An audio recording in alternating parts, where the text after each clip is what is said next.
Welcome to the Talk-Jitsu podcast. Host Uki Mike, Joy Boretski, and me, Jordan Preisinger from Jordan Teaches Jiujitsu. Today we have a really good topic for you guys. We have our jiu-jitsu hot takes. Not just our hot takes, but we're going to react to a post on Reddit about their hot takes and go over that. So what is a hot take? It's a controversial opinion that you have that others might not agree with. So let's get started. I think it's going to be a really great time. So we'll start with this. This is a comment from user ICU1313.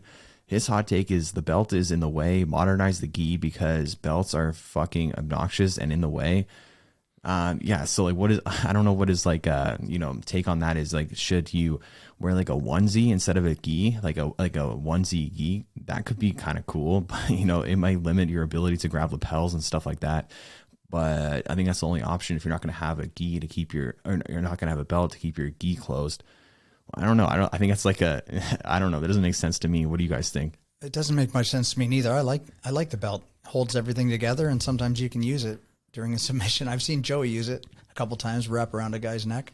Well, should we be able to use the belt for more than what's legal? Because right now you can't, just take it and just like wrap around someone's neck. But like, why not? If it's part of the uniform, I don't see why you can't do it. But it might change jiu-jitsu too much where it's just like, that's like the overpowered technique. Like that's what everyone's going for, just taking their belts off and, just going for it. Like so belt guard. Yeah. Yeah. Like and just like belt chokes, and just like, it might be easier to, instead of trying to get a rear naked choke or a bow and arrow choke, just like take your belt, boom, wrap it underneath their neck and just choke the shit out of them. So that could be something interesting. But what's your take on this, Joey?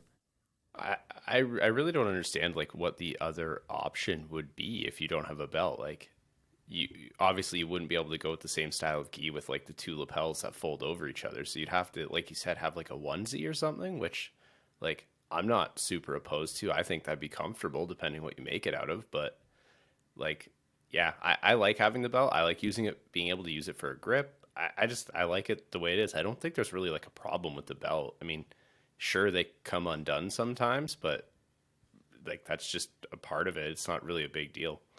Well, when I took Taekwondo, it was a pullover top. There was no ties to tie. Oh yeah. To keep it together. It was just a pullover. I don't know if that was that specific gym, but.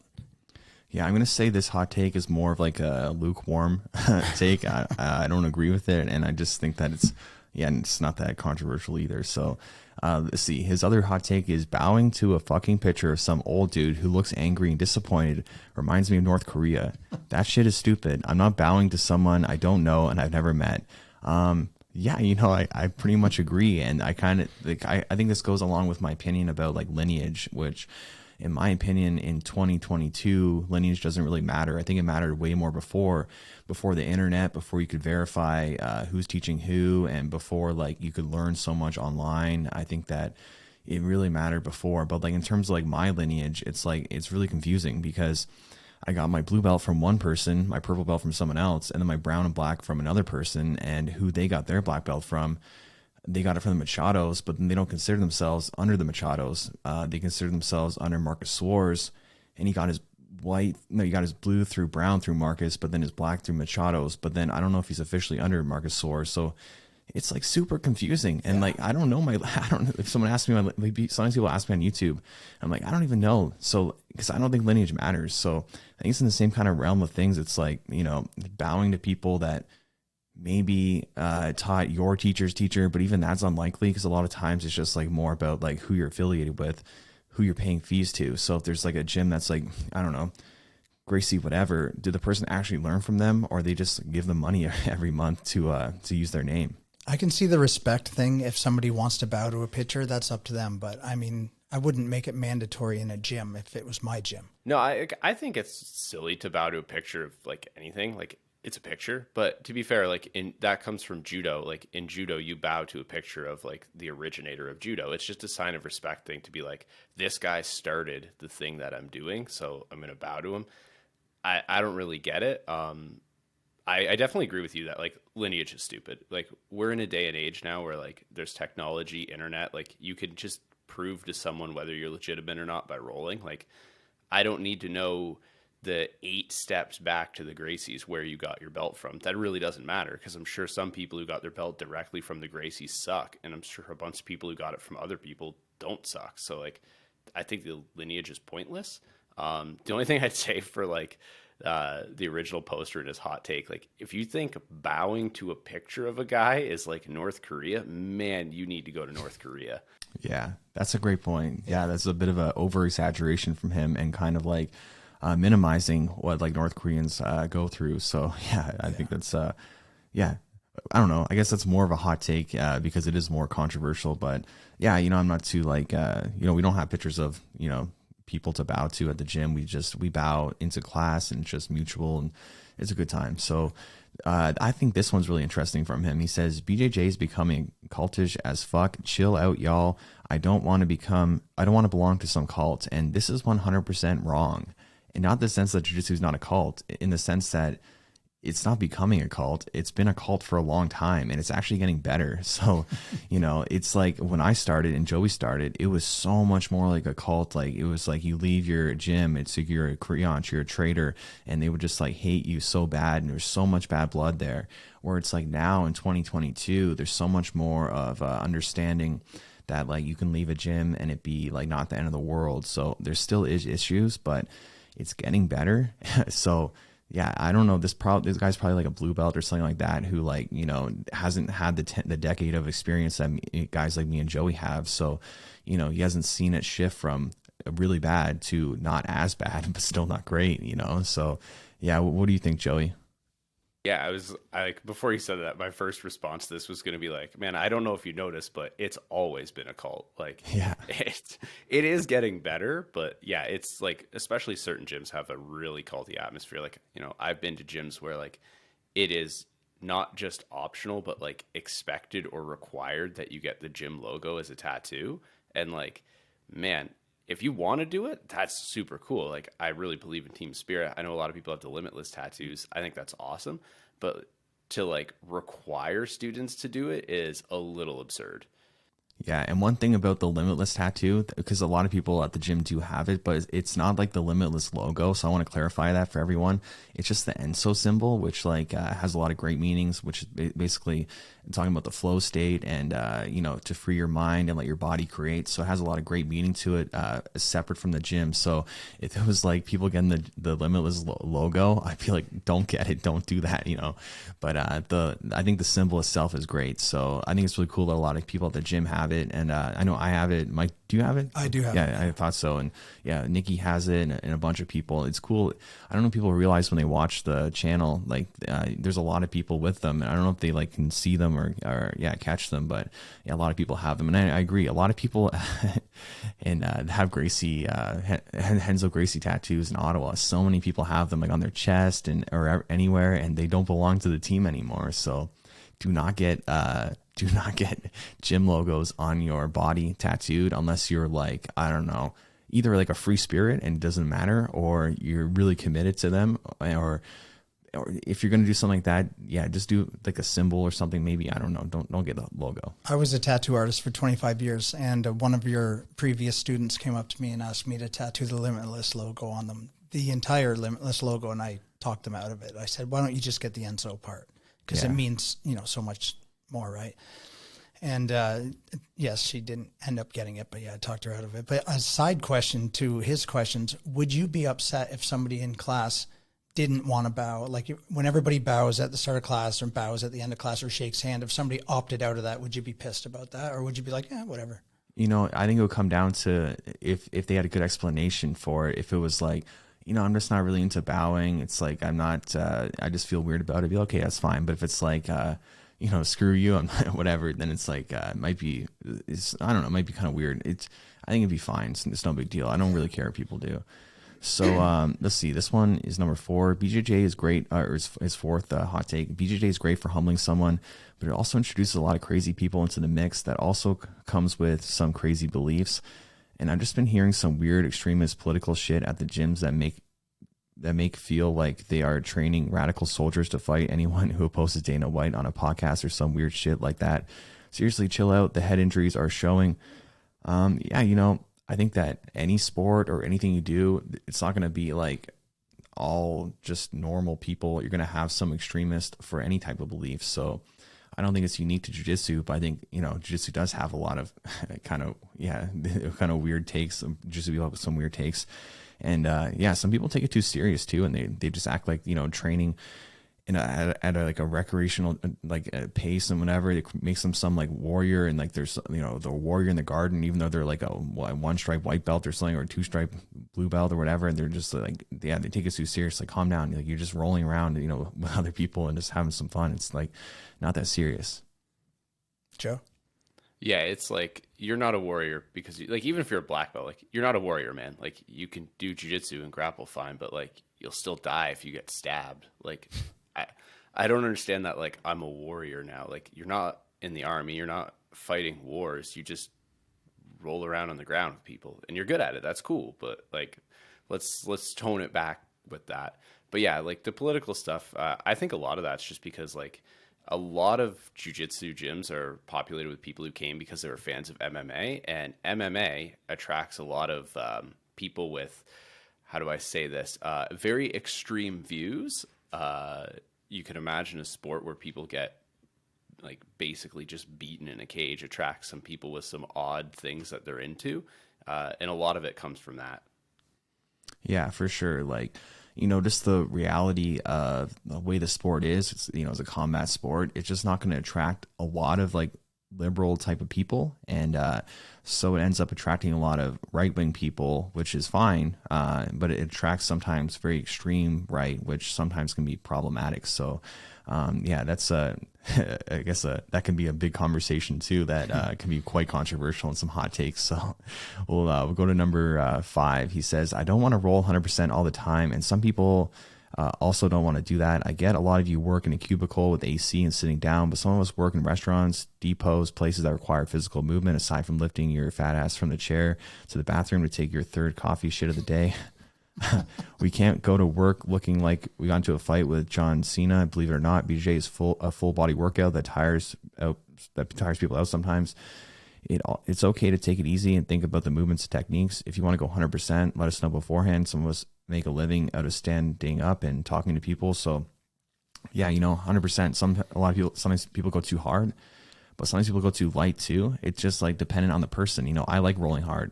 Like, nothing fires me up more than hard rolls. If I'm not feeling like rolling in a night, and I see someone, maybe someone new or whatever, and we're gonna have like a harder roll, that kind of excites me. Or if there's like a lot of really good guys that night that are going to challenge me and have some hard rolls with them, that excites me way more than rolling more at a recreational like slow pace. But that's me. But so certain people, like you said, whatever job they have, it might impact how they want to train and everything. So it's just so situational that way. Some people like rolling hard, some rolling light, and it can come down to the gym culture too. What kind of gym? Because some gyms roll really hard and some roll super light. It depends on the person. For me, I usually have an agreement with whoever I'm going to roll. We'll say beforehand, you want to go hard, or do you want to go light? Do you want to have me and a couple guys called a dad roll, where we just kind of flow roll around? Because, some of us are getting up there in age, and we're pretty sore the next day, especially if you train 5-6 days a week. So I can't handle 100% all the time, but I like it, say 50% of the time. Yeah, my friend Kieran Lefebvre, he's coming to my Trinidad and Tobago camp, and I would always joke with him that I'm going to kick his ass when we roll, because he's like a good blue belt. He's like pretty strong and just very skilled blue belt. But I told him, like, when we do roll, we're going to do a roll for YouTube. Let's roll to the death. Like, let's roll really hard. Let's just like go for competition pace. And that kind of stuff excites me, But like, yeah, some people don't like it as much. But Joey, what about you? Do you prefer hard rolling or more just like a little bit lighter? I have like a mix. So I do like 3 or 4, like usually 3 days a week of like hard rolling, and then 3 days a week where it's like a little bit lighter. That's just like, I prefer hard rolling. I wish I could do it every single day, but my body starts to break down. Like the guy in the post said, like, it's hard. Like, people work during the day. You come, like, your body can only handle so much. You don't have to go 100% all the time. But I think you guys hit on a really important thing there, where Mike said he has an agreement with certain people, and you said you asked Kieran to go 100%. It's just about communicating with your partners. Like, how hard do you want to do this? Like, when I'm having an easy night, I'm lucky enough now that like I'm at the skill level where if I want to have an easy night, I can kind of just make it an easy night by playing a lazy game or like not forcing action. And if I want to have a hard night, I can do that by just scrambling maybe where I don't need to scramble, just to create action and make it a little harder. But like if I really need an easy night and maybe I've partnered with someone who's like a lot bigger and stronger and also technical, I'll just tell them like, hey man, I'm taking it kind of easy tonight. Let's just flow around a little bit more. Yeah, exactly. I think that's the approach everyone should take, really. You know, if they want to roll hard, let their partner know. And their partner's rolling hard and they don't want to roll hard, let them know you don't want to roll that hard. You know, I talk about it a lot, how important communication is. And for me, I have like no problem telling people what I think. Like that doesn't like I have anxiety about certain things and like I get nervous about certain things, but like that doesn't make me anxious at all. Just telling someone what I think. So like it's never an issue. So that's what everyone should do. Communicate more with their partners. Yeah, I agree. So this one, he's saying BJJ sucks in a fight. If you don't know how to throw a punch or a kick, y'all gonna leave your brain splattered all over the floor one day. So I disagree entirely because, and a great example, okay, my first MMA fight ever, I had like 0 striking. It was so bad. And I remember my jiu-jitsu coach who like, I was more like affiliated with them. So I didn't really train with them on a regular basis. And he came to corner me for my fight. And when he saw me shadow boxing, he was like concerned. He's like, oh shit, you know, you do not know how to strike. He didn't say that to me, but he was telling people, like, I don't know, he told me after, he was really concerned for me, and which rightfully so. My striking was terrible, but like I went into that fight, only used jiu-jitsu. I even like used X guard to get a sweep. And yeah, it went great for me. And I think that like, you know, I think that like takedowns are separated too much from jiu-jitsu in the sense that like, you know, where's like the line between wrestling and jiu-jitsu or judo and jiu-jitsu? It's like, you know, there's takedowns in jiu-jitsu. Why does it need to be separated so much? You know, it's like if you can take someone down and get on top of them, then you're going to dominate them. That's just what it is. It's like, do you need wrestling and jiu-jitsu? Yes, but also jiu-jitsu is wrestling too. So I don't know where you draw the line. I think we should talk more about like, I think it should be called more like grappling more so than like separated like that, you know? So yeah. And even so, a lot of times, like, you know, if you know jiu-jitsu and you can't get someone down, a lot of fights end up like on the ground anyways. So, and that's just the reality of it. It just like becomes like a weird scramble and you up on the ground. And I'd much rather have jiu-jitsu than not have jiu-jitsu. So like, yeah. And I think the thing is too, like when it comes to, if you're actually fighting someone for self-defense, it's like, do they know how to fight? Like if they know nothing, then you're going to have a major advantage, even if you don't have striking. But the thing is, if you're getting in a fight with someone, a lot of times it's a type of person that gets in fights at somewhat of a regular basis. So they actually might be a decent fighter. And if that's the case, like you might be screwed and you might get your ass kicked if you have nothing else to rely on, no striking or no takedown ability for sure. Joey? I think like it really depends on the situation. I mean, if you don't have the ability to take someone down, there are still things you can do without striking. Like I've not gotten in a lot of fights since I've started doing jiu-jitsu, but I've had to like stop some fights, and it's like, you know, just simply like getting double underhooks or like arm dragging someone and just kind of holding them still and being like, listen, like I don't have to hit you. I don't have to take you down. I'm just going to hold you until you simmer down, kind of thing. Like, not necessarily like knowing a lot of jiu-jitsu techniques. Like I'm never going to pull like reverse De La Hiva and invert to try and take someone's back in a fight. Like, I think that would be silly. What I'm going to do is just try and hold you as long as I can until this no longer needs to be a fight. Well, we've seen it in many videos online where somebody's getting robbed, then you see somebody holding them in the triangle until the cops get there. Like in Brazil, you see a lot of videos like that. Yeah, 100%. You know, the first time I ever did any MMA sparring, I realized like instantly that I can't like do any sort of crazy stuff like inversions or whatever. And it was like very simple to adjust to like the MMA portion of it. So like I don't think anyone out there is going to be doing it, you know, like lasso guard or anything like that. You grabbing someone's like sweater sleeves or whatever. Like they're going to go what makes sense. Like I don't even think they're going to think about it. They're just going to have like you know, they're going to do what they need to do without putting themselves in a lot of danger. No one's going to invert and do crazy stuff in an actual fight. So I think that like you know, any like black belt that's good is going to have a way higher advantage over anyone untrained by like leaps and bounds. You know, like maybe a blue belt or a white belt might have a higher difficulty, but they don't have the skill level mastered quite as much yet. So it's hard to make that comparison. But a black belt that's like, more so mastered jiu-jitsu, they're gonna be in a pretty good position to defend themselves. And I think sometimes people too worry too much about self-defense for jiu-jitsu. Within jiu-jitsu, it's like, most people do jiu-jitsu just for fun, and and it doesn't need to be for self-defense. And self-defense jiu-jitsu is often bullshit too, which I think someone else mentioned that, so we won't touch on that one, but until later. But we'll go to the next one. So it says, don't make BJJ your personality. We all do it to an extent, but it's cringy as fuck. No one cares. You can choke another dude in your pajamas. It's weird. So I feel like I had been like a little bit guilty of this. I remember when I was like a white and blue belt, I just wanted to get like so much like jiu-jitsu like clothes and stuff. And, I was just like one of those guys. And yeah, it's funny because as you get more, higher belts and more experience in jiu-jitsu, you care less and less about that. Like I couldn't care less about, if I'm wearing a jiu-jitsu shirt or not. I have a lot of jiu-jitsu shirts because, I get them sent to me all the time. And so I wear them, but I don't really make jiu-jitsu my identity at all anymore. It's just something I do. I think just like anything else, it's super exciting at first and you immerse yourself in it fully and you want the apparel, you want a lot of things, but after a while, it just kind of doesn't wear off. But I mean, the novelty of having to have the t-shirt or having to have like my keychain that's a blue belt, you know what I mean? Yeah. I put stripes on it because I had stripes on my blue belt. That was a perfect example of what you're saying right there. It's a little too far, but I'm excited about it. It is part of my life.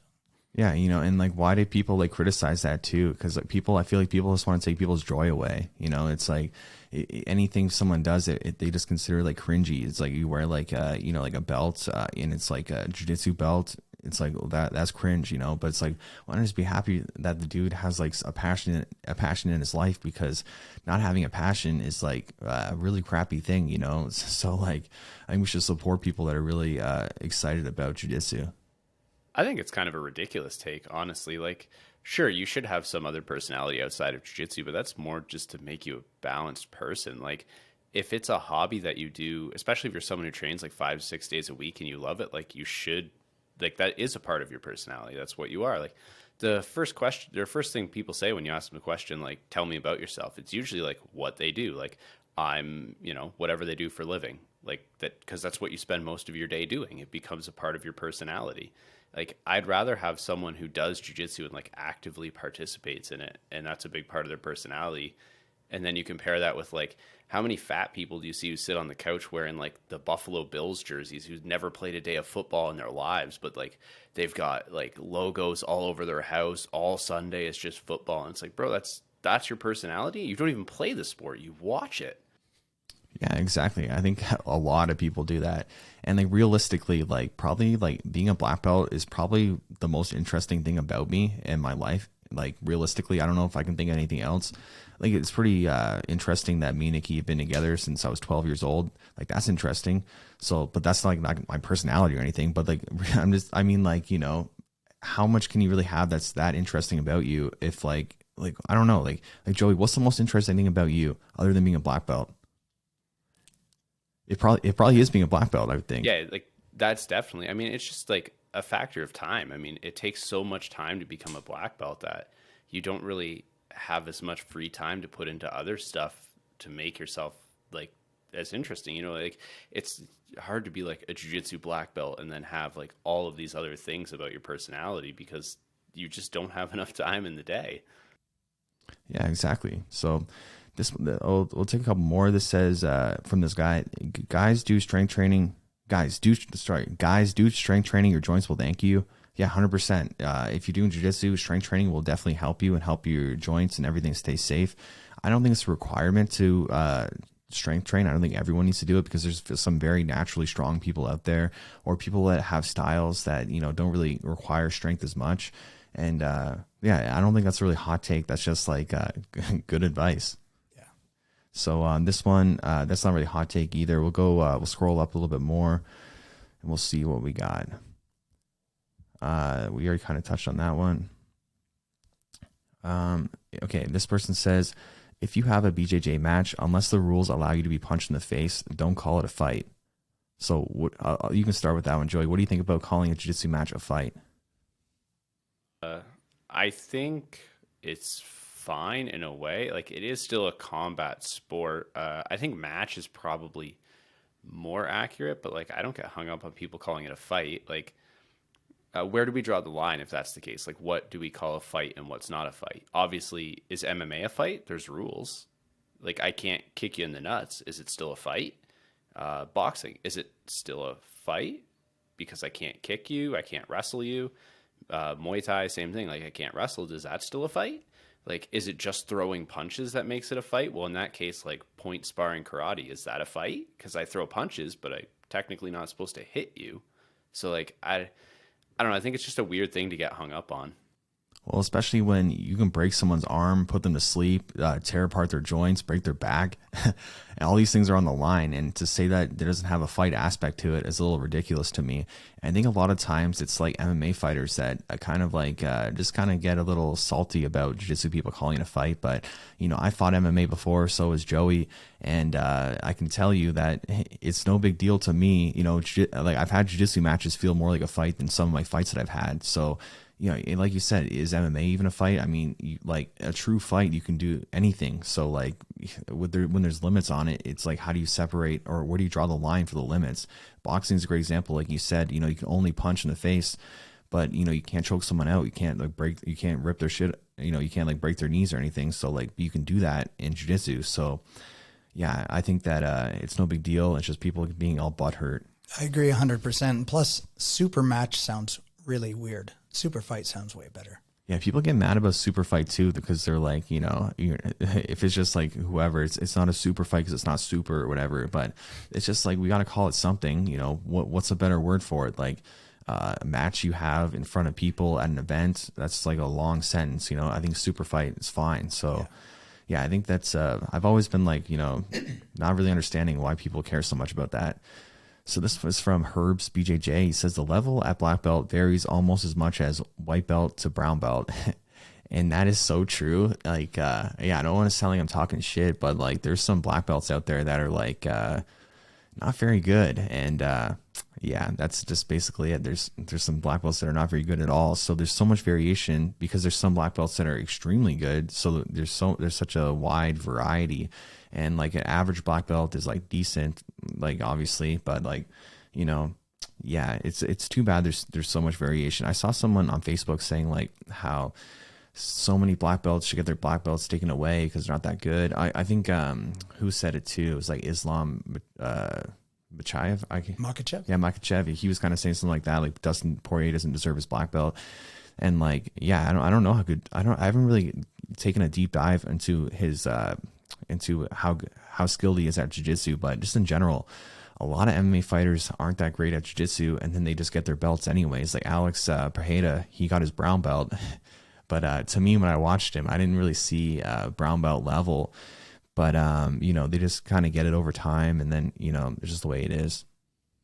Joey? Yeah, it's a different standard for those guys because, like, it's like we were saying earlier, like, it's a time thing. Like, they don't have the time to put as much effort into jiu-jitsu and getting good at like pure jiu-jitsu because their jiu-jitsu has to be for MMA for other purposes, and they have other arts to train. But like, yeah, there is a huge difference at black belt. Like, I don't consider myself like a world-class black belt. I think I'm okay, but like, I'm always going to be gated by like, I'm not the most athletic human in the world. You know, I'm not the strongest. So like, I think I'm a decent black belt, but I've rolled with black belts that, you know, after the roll, I kind of look and you think in your head, like, wow, you really suck. Like, I've rolled with blue belts that are a harder round than you. And then I've rolled with other black belts where it's like, I couldn't touch them, you know, like there's not a thing I could have done had I wanted to. So like, the difference there is huge. But I think a lot of that too is like, you got to remember, it takes an average of like 10 years to get a black belt, but then you're a black belt forever after that. So like, there's not really a lot of differentiation between someone who has like 10 years in at black belt or 35 years in at black belt. And that's a lot of mat time. Like, that's, you know, that 10-year black belt has 10 years of training. The 35-year black belt has 45 years of training. That's a big difference. Yeah, but then the problem is too, usually when they've been training that long, they're a little older now. And when they were, coming up the ranks, jiu-jitsu was more primitive. So those things factor in too. And I always think it's a funny thing, well, not funny, just interesting thing, like going to like open mat or whatever it is and like rolling with different people. And then when like a blue belt or purple belt, it gives you like a way harder time than, some of the black belts. It's just kind of like mind boggling. It's like, it's just, the belt system doesn't always make sense, nor is it equal and fair. But at the same time, I don't think people should really get their belts taken away or anything like that. Like, it's a little extreme, but it would be nice to see a little more of a higher standard, because like when we were coming up, like me and Joey back in the day, it's like a black belt was like just mesmerizing. It was like, oh my God, there's a black belt, but like now it's like, it's a black belt. You don't know what you're going to get. It's like, are they going to be your thing just fell, Joey. It's all right. Yeah, though. I know. My room is so hot that glue won't stick. Oh, wow. Like, yeah. you guys can't see it right now, but I'm actually like dripping sweat. Oh my God. You think that wouldn't be the case in Calgary? It's so cold. Oh, no, in Edmonton rather. But so we don't control the heat in our apartment. Like, the whole building is like controlled, like, because we don't pay for our heat. So like the whole building is controlled from like the owner, and it's like I'm sweating to death. And this is worse than like after 5 rounds of rolling. Like, you can't see, but I'm dripping. So yeah, it's like impossible to get glue to stick. But I'll fix that another day, I guess. Yeah, no worries. Good. It's a good like blooper for everyone to watch. You can keep this in, Ben.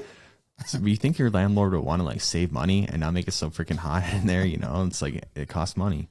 I know, and it's so bad. Like, my wife is always cold. Like, she's one of those people who has like 2 blankets like back home, and now it's like she sleeps like basically without a blanket because it's so hot in here. Oh man, yeah, that sucks. You can just open the windows, I guess. Yeah, I think I have to. I'm so sweaty all the time now. It's kind of disgusting.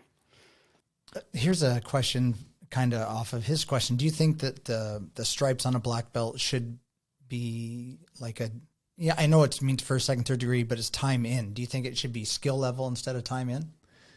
Not necessarily, just because like I wouldn't want someone grading me now. It's just because like I feel like, I'm a black belt and you don't need to grade me to, give me more stripes or anything. But like even like degrees, like I don't know, like it was cool getting my first degree, but it didn't really matter that much to me, in the sense that like it doesn't change my skill at all. It doesn't like do anything other than look kind of cool on the belt.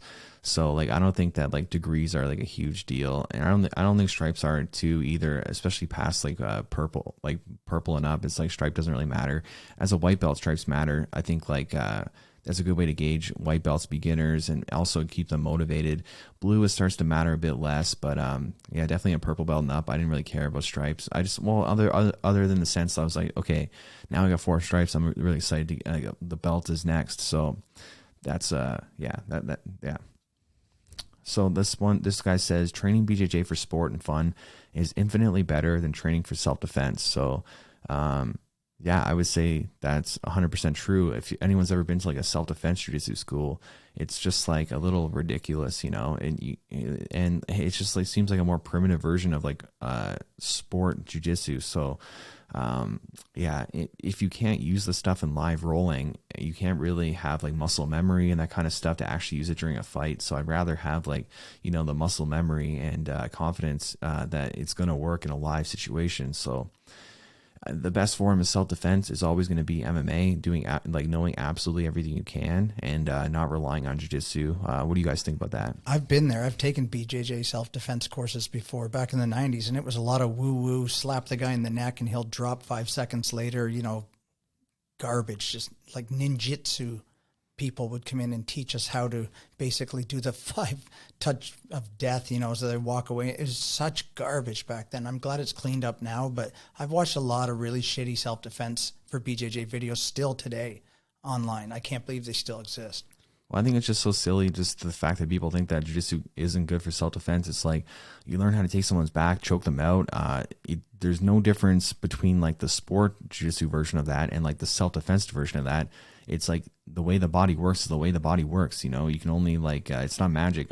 It just blows my mind so much that people think that jiu-jitsu is like magic and it's all mystical and stuff. It's just like, it's not, you got to learn how to move them around and do things to them and nothing changes. So yeah. What's your take on that, Joey?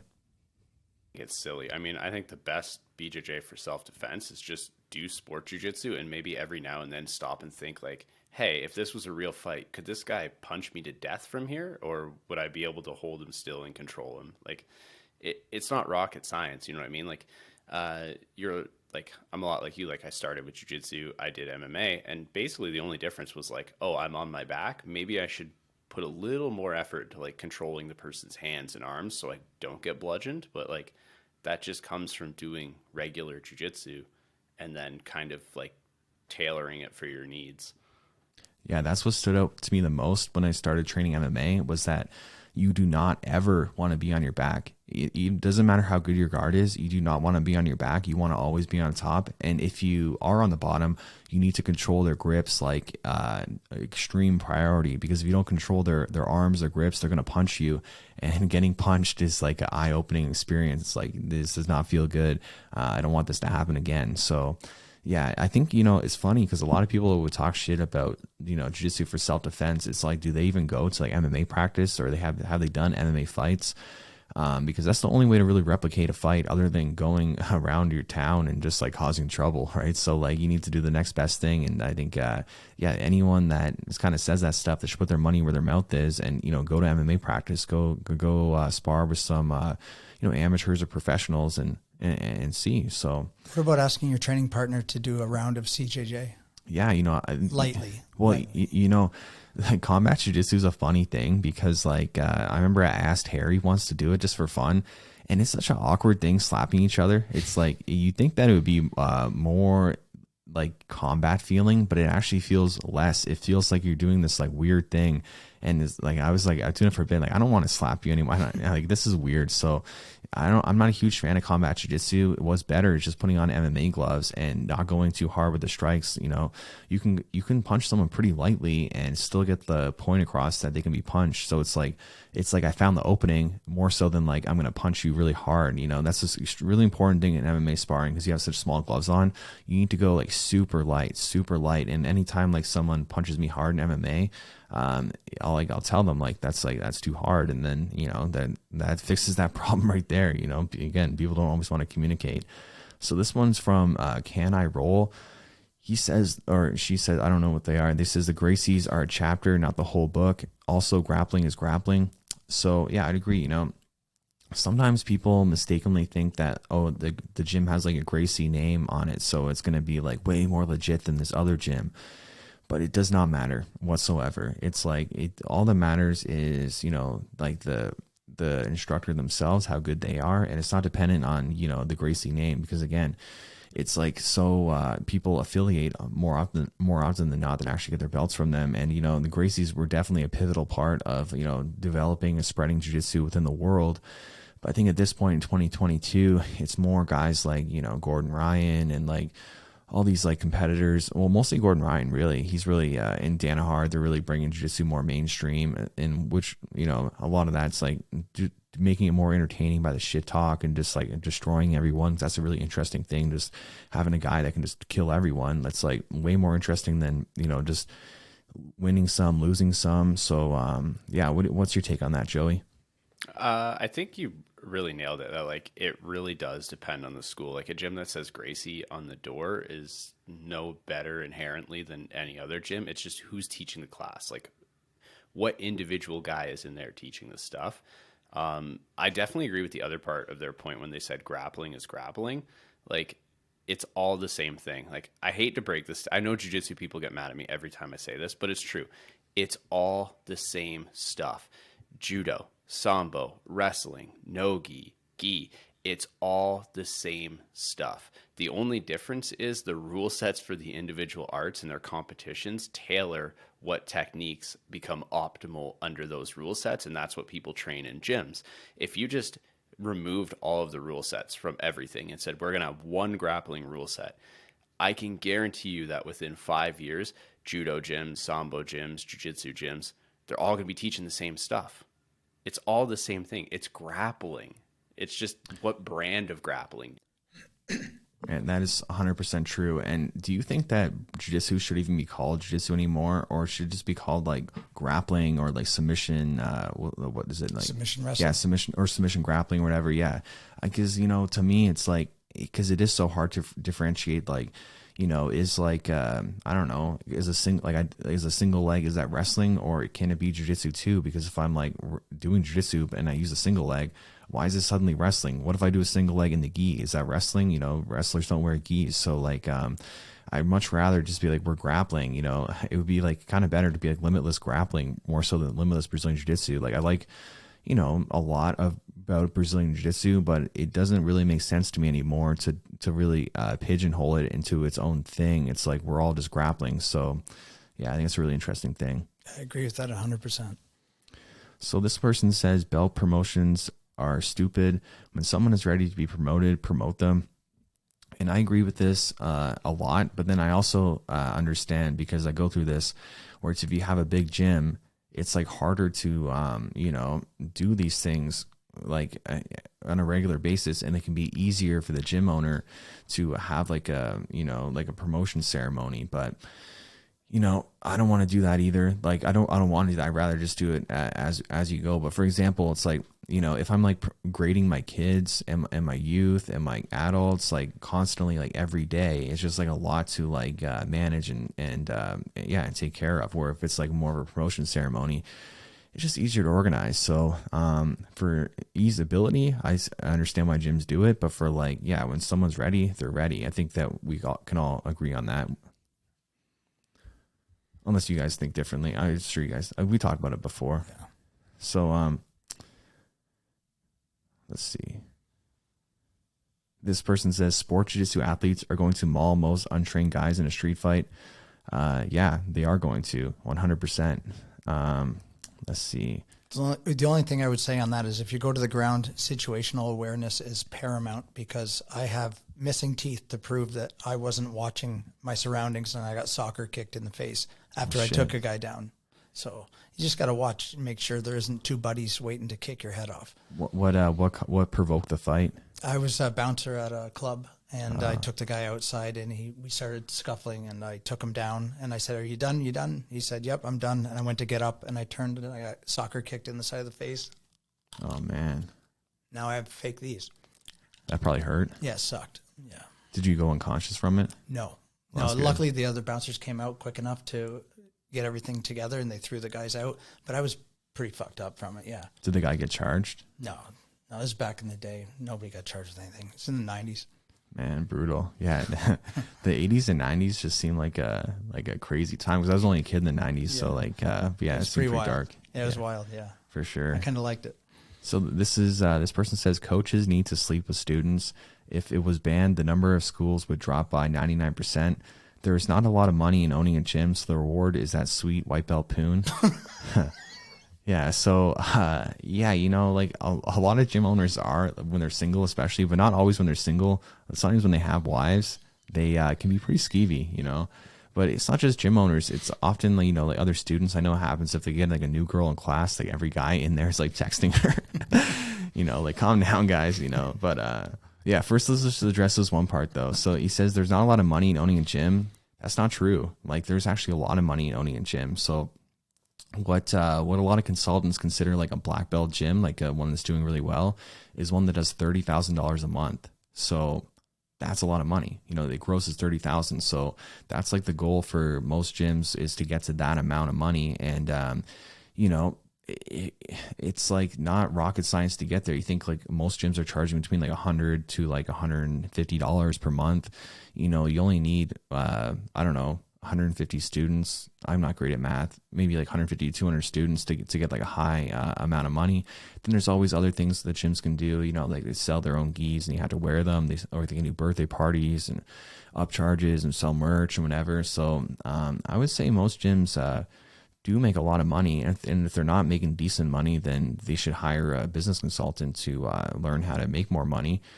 But it's not like, I'm saying like gym owners are rich either. I'm just saying that they're not poor. They're not struggling. So I think we got that one out of the way. And then when it comes to sleeping with their students, like gym owners should, I'm guilty of this one, but only with one student, my wife. So I think that's just fine. She was my wife before she was my student. And I guess that doesn't really count. So definitely. But at the same time too, I also understand, because like if you do jiu-jitsu and like that's your hobby, like how else do you really meet people? Because if you haven't met someone at work, because that's the other place you kind of see people, and then you can't date in jiu-jitsu. Like, you're kind of just confined to like Tinder and like Hinge or whatever those, Grindr, whatever, like those apps are. And, so how do you really meet people otherwise? So I feel like if you build a connection with someone, at the gym, it's not the end of the world to date them. But, like any relationship, it can go sour. But I think personally, it's like a risk that's worth taking, just because, if there's chemistry, why would you deny it? I don't know. I feel a little bit awkward. Like I've been single quite a while, and I feel awkward if I was to hit on somebody at the gym and then it backfired, and then they would feel awkward coming into class, and I would never want to take that away from them. I wouldn't want to take their safe place and their place where they have friends away from them by making it awkward from me hitting on them and it backfiring. So it's really kind of touchy. I don't know. I just couldn't do it. Yeah, I agree with that, but I also think, like, what if you actually do meet your soulmate at jiu-jitsu? Like, what if you meet someone that you just like connect with so well, and you just like you just want to be with them? And if you are single, like, not if you're like have like a wife or whatever, then don't do that. But like if you're single, like, why would you want to deny that? But at the same time, you don't want to, just because there are guys that go, because I've heard many stories of instructors like giving like the new white belt girl a lot of attention, then they sleep together, and the next thing you know, they don't really give them any attention anymore, and then they're on to the new girl. So like, I think it's very situational, and I think what it comes down to is just don't be a bad person, don't be skeevy, don't be like doing anything that's kind of inappropriate or just kind of just weird, But if it's like a real relationship, that can be a great thing. I don't know if it should be denied either. So I can really see both ends of the spectrum. I find it interesting that Mike said like he would feel uncomfortable taking away someone's safe space, because most jiu-jitsu gyms, most of the guys are just like the most aggressive humans you've ever met. Like like you said, as soon as a woman signs up, guys are just looking, and you have to be like, as a coach, sometimes be like, can we just calm down a little bit? Like, just show some self-control. Like, it's a funny little story. It's kind of relevant, but there was a tournament a few years ago, and I was refereeing, and I brought my wife to scorekeep. And she was scorekeeping a mat, and I was working on another mat. And I just so happened to be walking by as the referee on that mat comes up and just looks at her and goes, just so you know, like, you have the most beautiful eyes.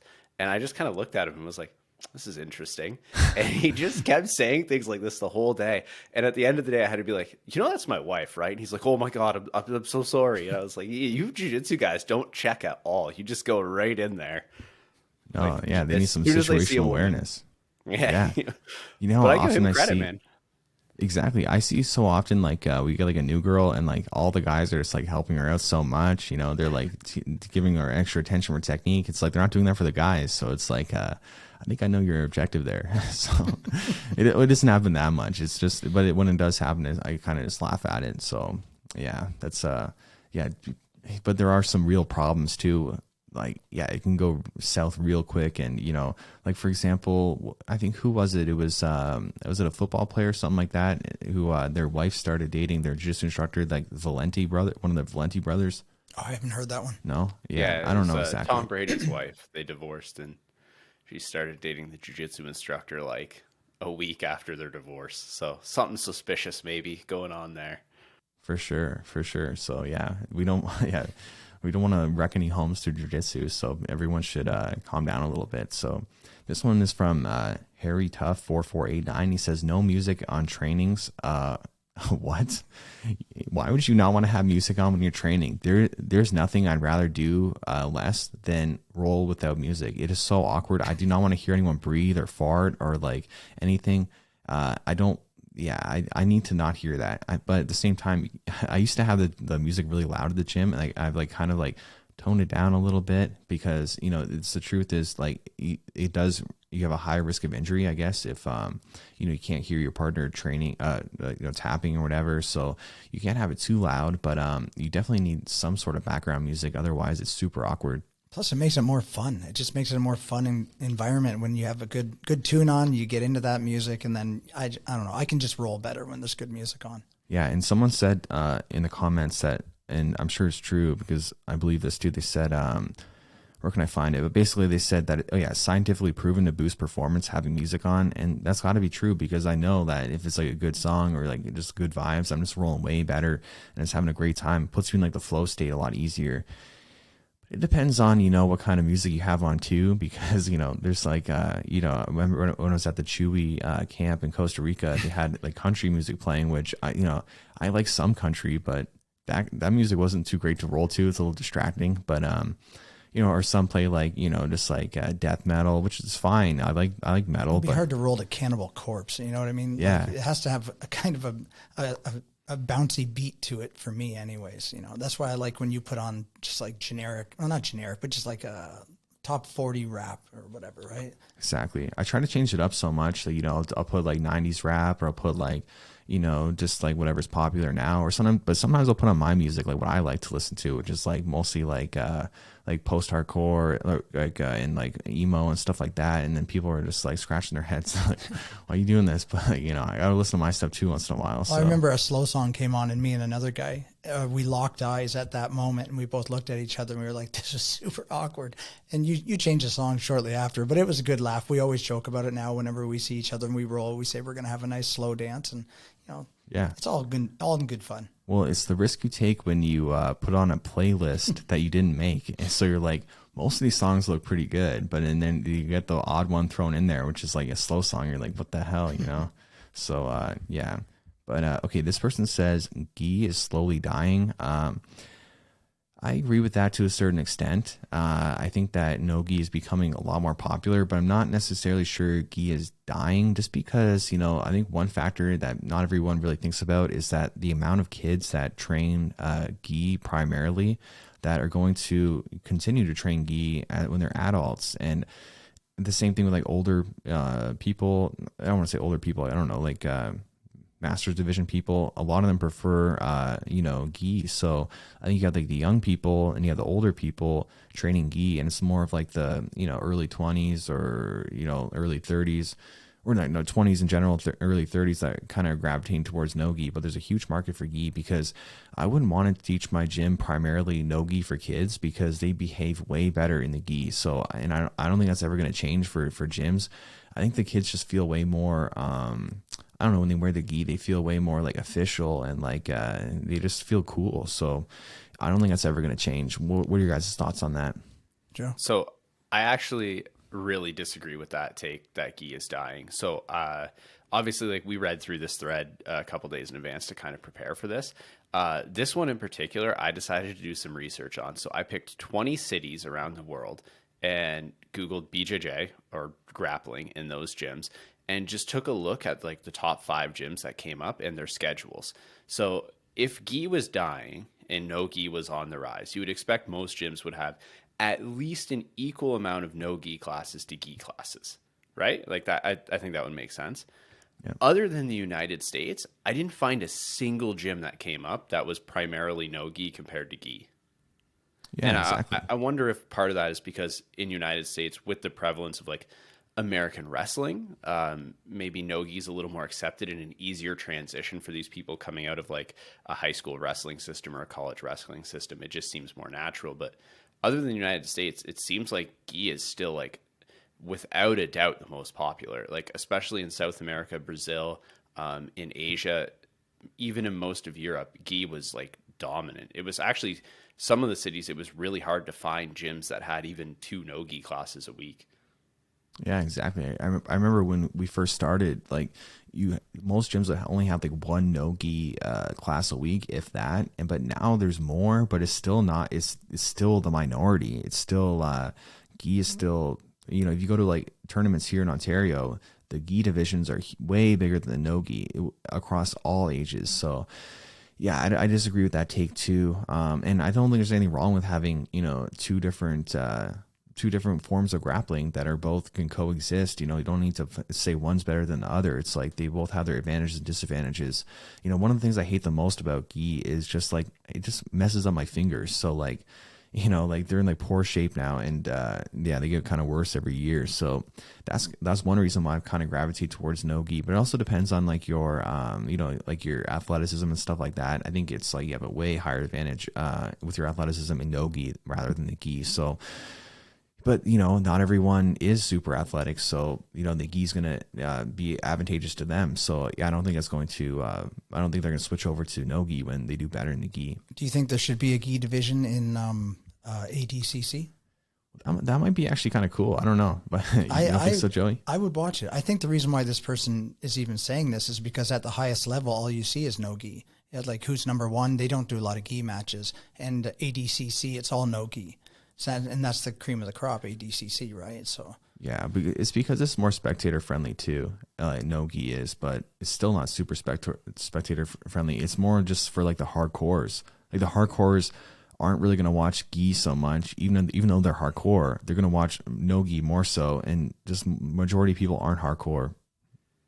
Yeah, I mean, no gi is definitely more spectator friendly. ADCC is its own thing, but like gi does have its major championships, like IBJJF Worlds. They have gi. That's still way bigger than the no gi version of the IBJJF Worlds. So, like, I don't think gi is dying. I think no gi is getting more popular, and I don't think just because no gi is getting more popular, the gi has to get less popular. Like, we're still seeing, like, every year, other than the COVID years where travel was restricted and some of those things, like the number of people signed up for like Worlds, you know, what are the other big ones they do now? That Jiu-Jitsu Expo thing, PANS.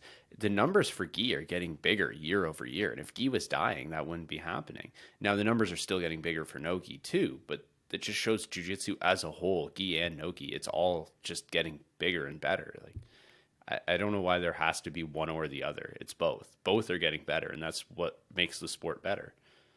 Yeah, I agree entirely. I think just to summarize our kind of point of view for everyone, again, no gi is not, no gi is growing, but it doesn't mean that gi is shrinking.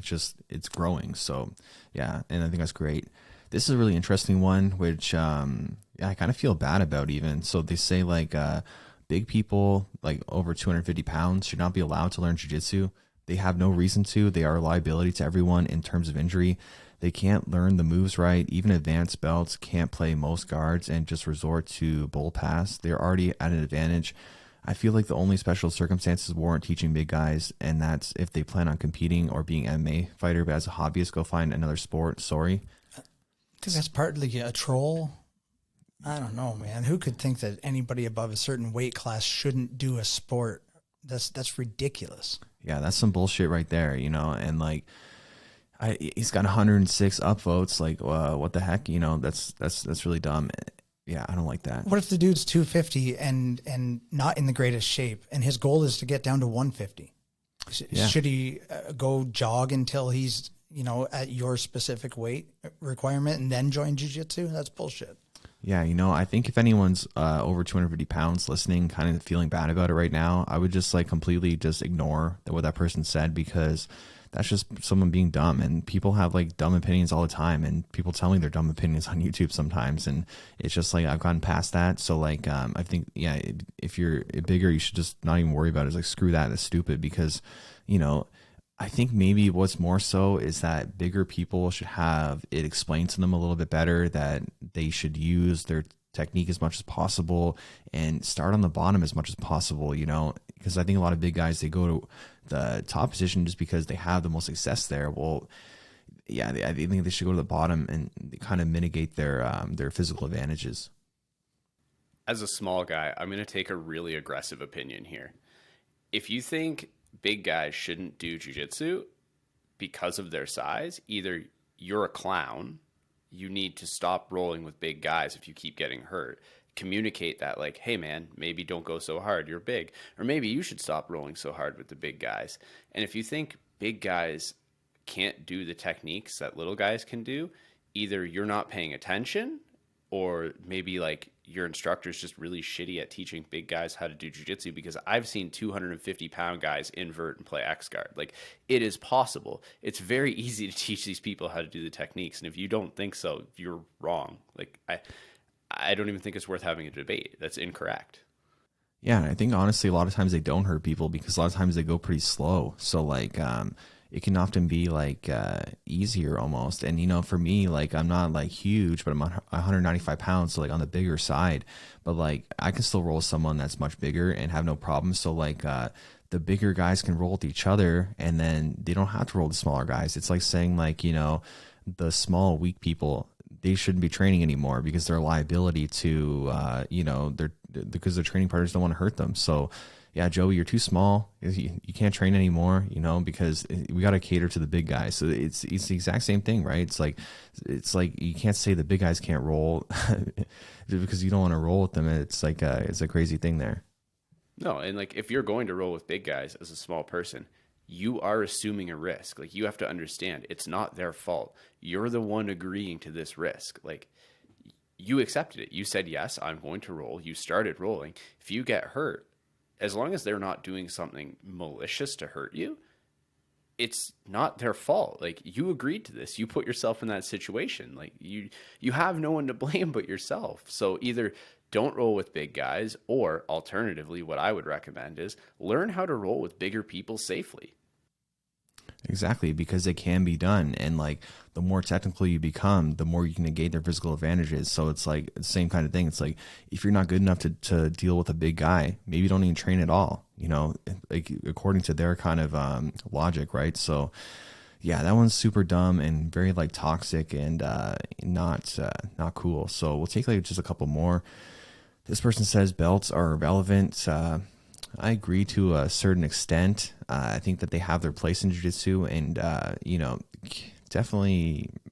I don't know what I think would be best would just be to have 3 belts. You have like a beginner belt, intermediate belt, and advanced belt, and that should be also a way that it's people compete, because you know, why do we need 5 different categories of skill level? I think that's way too much. It's like in boxing, there's so many weight classes where it's hard to, you know, keep track of, and it doesn't even matter for like the championships and stuff like that. So, you know, I like MMA's approach where it's like bigger gaps. So I think it's the exact same thing with belts. Like, you know, I think that white belts should have their own division, and then blue belts and purples should compete against each other, and then browns and blacks should compete against each other. So brown and black belts, just so we're clear.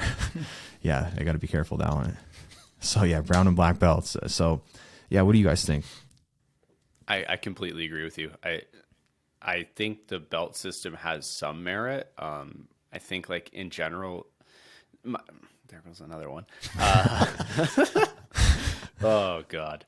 I think the big problem with the belts is they're so inconsistent gym to gym and what instructors classify as different belts. But where I think they're really useful is within a gym, like internally. It's just a good way to establish some sort of like level of like, this guy's been here longer is a little bit better. So like, you know, when someone new signs up, if a purple belt takes them under their wing and starts showing them something, they know when they see the purple belt, okay, this guy probably knows at least something. He's a purple belt. He should be decent. Like he can kind of help.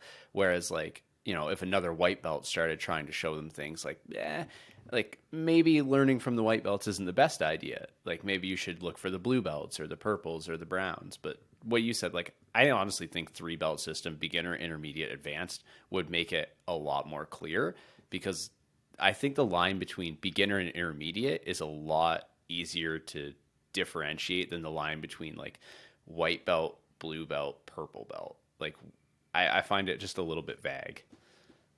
Yeah, I agree. I think that like that would be a great fix. I think that it was like fine before, you know, traditional martial arts, like, you know, they got their belts and everything. But in 2022, I don't think we need to go by the belt system like that anymore. It should be adjusted, because I do like that there's separation, because in the sense that for competing, it makes sense. You don't want to be, okay, it's my first tournament, now I'm competing against Gordon Ryan. You know, like that makes zero sense. Like it'd be a waste of time. You know, beginners should go against beginners.